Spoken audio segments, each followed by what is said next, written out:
हे दोस्तों, welcome back on J knowledge. तो आज मैंने बच्चों को समझाया वॉल्यूम ऑफ सिलेंडर का कॉन्सेप्ट। तो इसमें हमने 19/10 की दो इक्वल शीट्स ली थी। एक को हमने इस तरीके से फोल्ड करके एक सिलेंडर बनाया। तो सेम शीट से हम दो टाइप की सिलेंडर जो है वो बनाने वाले हैं। इस प्रकार हमने टेप से इस सिलेंडर को बनाया।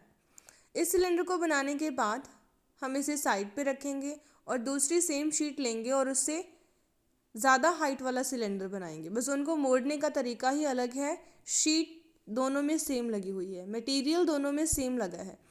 तो इससे हमने यही पूछना था बच्चों से कि दोनों ही सेम टाइप के मटेरियल से बने हैं, उतना ही कागज़ उसमें लगा है, उतना ही कागज़ उसमें लगा है, कि क्या दोनों का जो आयतन है, दोनों की वॉल्यूम है, क्या वो सेम होएगी।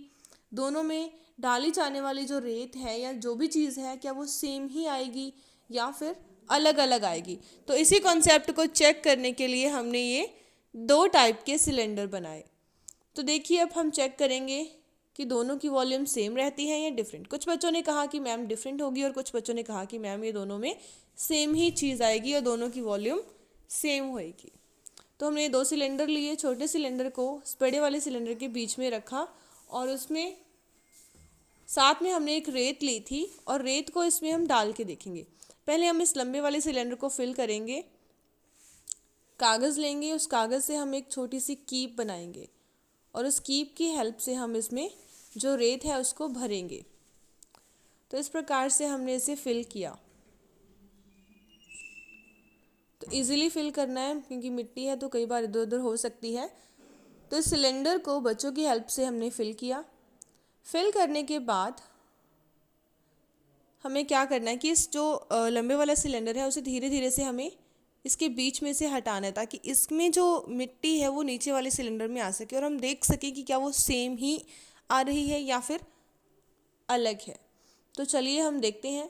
तो धीरे धीरे हमने उस ऊपर वाले सिलेंडर को यहाँ से हटाया और हमने देखा कि जो नीचे वाला सिलेंडर है वो आधा खाली रह गया। इसका मतलब जो वॉल्यूम है वो डिफरेंट होती है।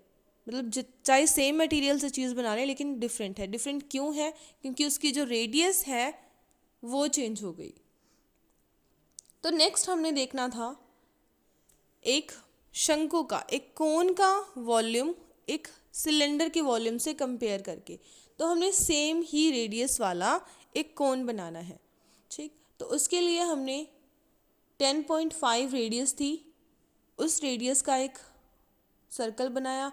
उस सर्कल से हमने जो उसका सर्कमफ्रेंस था सिलेंडर का 19, वो एक धागे से नापकर हमने एक उतना सा लेकर कोन बनाया है।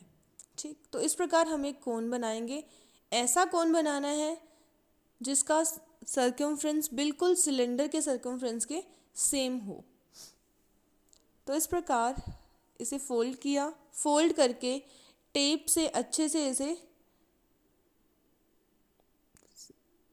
हमने टेप ली, टेप से अच्छे से इसे सील किया। उसके बाद इसमें हम मिट्टी भर के, रेत भर के उस सिलेंडर में पोर करके देखेंगे कि एक जो कोन है उसका वॉल्यूम और सिलेंडर का वॉल्यूम उन दोनों में कितना डिफरेंस होता है। तो इस प्रकार हमने इस कोन को बनाया। फिर हमने इस कोन में मिट्टी फिल की और इसे सिलेंडर के अंदर पोर किया।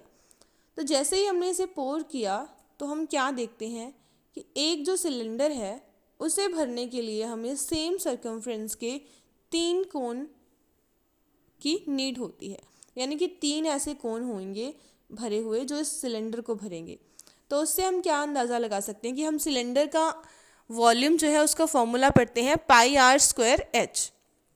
ठीक, तो उसी प्रकार अगर हम कोन की वॉल्यूम चेक करें तो उसका फॉर्मूला होता है 1/3 πr²h। यानी कि एक सिलेंडर के अंदर 3 कोन आ सकते हैं। एक सिलेंडर की जो एक कोन की जो वॉल्यूम होती है वो सिलेंडर की वॉल्यूम का 1/3 होती है। ठीक, तो ये सारे कॉन्सेप्ट बच्चों को हमने प्रैक्टिकली समझाए कि हम ऐसा फॉर्मूला क्यों लिखते हैं। ठीक, या फिर दो अगर सेम ही चादर से, सेम ही लोहे की चादर से अगर हम 2 सिलेंडर बनाते हैं तो उसमें एक सिलेंडर की वॉल्यूम ज़्यादा और एक की वॉल्यूम कम होती है, तो कैसे कम होती है, क्यों कम होती है, कौन सा डिफरेंस वहाँ पे आता है। तो ये सारी चीज़ें बच्चों को समझाई गई।